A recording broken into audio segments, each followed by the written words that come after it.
பாப்புவோட ஸ்கூலில் family fun டே நடந்தது. அதுக்கு பேரண்ட்ஸ் எல்லாம் வரணும்னு சொல்லியிருந்தாங்க. ஹஸ்பண்ட் வந்து வேலைக்கு போயிட்டாங்கன்றதுனால நான் மட்டும் போயிருந்தேன். ஃபஸ்ட்டு வந்து பார்த்திங்கன்னா 2 டான்ஸ் இருந்துச்சு. அதுக்கப்புறம் நிறைய கேம்ஸ் எல்லாம் இருந்தது. இந்த கேமில் வந்து பார்த்திங்கன்னா ஒரு பிக்சர் வந்து காமிக்கிறாங்க. அதை பார்த்து லாஸ்ட்டாக உள்ளவங்க வரையணும். லாஸ்ட்டாக வரைஞ்சவங்கள பார்த்து அதுக்கு முன்னாடி உள்ளவங்கலாம் வரையணும். ஃபைனலாக வந்துட்டு ஃபஸ்ட்டு உள்ளவங்க இது என்ன அனிமல் அப்படிங்கிறத வந்து கண்டுபிடிக்கணும். இதுதான் கேம். பாப்பு வரைஞ்சிருக்க சிங்கத்தை பாருங்கள், ரொம்ப பாவமாக இருக்குது. அவங்க வந்து 10 கவுண்ட்ஸ் பண்ணுறாங்க, அதுக்குள்ளே வரையணும். மொத்தமாக பார்த்தீங்கன்னா 12 கேம்ஸ் வச்சுருந்தாங்க. ஒவ்வொரு டீமும் ஒவ்வொரு நம்பரில் விளையாடிட்டு இருப்பாங்க. அடுத்த நம்பருக்கு போகிறதுக்கு பெல் அடிக்கிறதுக்கு முன்னாடி வர நம்ம இந்த கேமில் வந்து விளையாடிட்டே இருக்கணும்.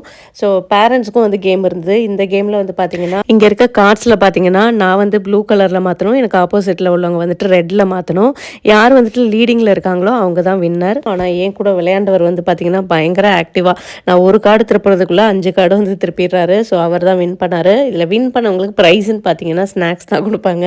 அடுத்த கேம் வந்து பார்த்தீங்கன்னா இந்த பலூனை கீழே விடாமல் பண்ணுறது, அதுக்கப்புறம் அந்த குட்டி குட்டி பால்லாம் வந்து எடுத்துகிட்டு போய் ஃபில் பண்ணுறது, யார் அதிகமாக பண்ணுறாங்க அப்படின்ற மாதிரி.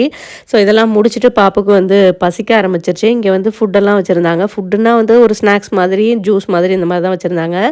ஸோ அதில் வந்து பாப்பு நிறைய ஐஸ் கட்டி எடுத்து போட்டு அதில் கொஞ்சம் ஜெல்லி மிட்டாய் அது இதுன்னு போட்டு அதை சாப்பிட்டு முடிச்சுட்டு அடுத்த கேம் வந்தாச்சு. ஸோ இந்த கேம் வந்து கண்ணை கட்டி விட்டு அந்த கொடுத்துருக்க அந்த பேஸ்கெட்டில் வந்துட்டு 2 டீமுக்கும் வந்துட்டு ஒரு கலர் சொல்லிடுவாங்க. பாப்புக்கு வந்து ரெட் கலர், அந்த டீமுக்கு வந்துட்டு பிங்க் கலர் சொல்லியிருந்தாங்க. அதில் வந்து யார் அதிகமாக எடுக்கிறாங்களோ ஸோ அவங்க தான் வின்னர். ஸ்டூடெண்ட்ஸ் எல்லாருமே வந்துட்டு ஃபோட்டோ எடுத்துக்கிட்டாங்க. இங்கிலீஷ் ப்ரோக்ராமுக்கு மட்டும்தான் இந்த ஃபங்க்ஷன் நடந்தது. ஸோ அதனால் கம்மியான ஸ்டூடெண்ட்ஸ் இருப்பாங்க. இந்த ஸ்கூலில் 3000 ஸ்டூடெண்ட்ஸ் வந்து படிக்கிறாங்க. காலையில் 7:30க்கெலாம் ஸ்கூலுக்கு வந்தாச்சு. காலையில் எதுவுமே சாப்பிடாம தான் வந்தோம்.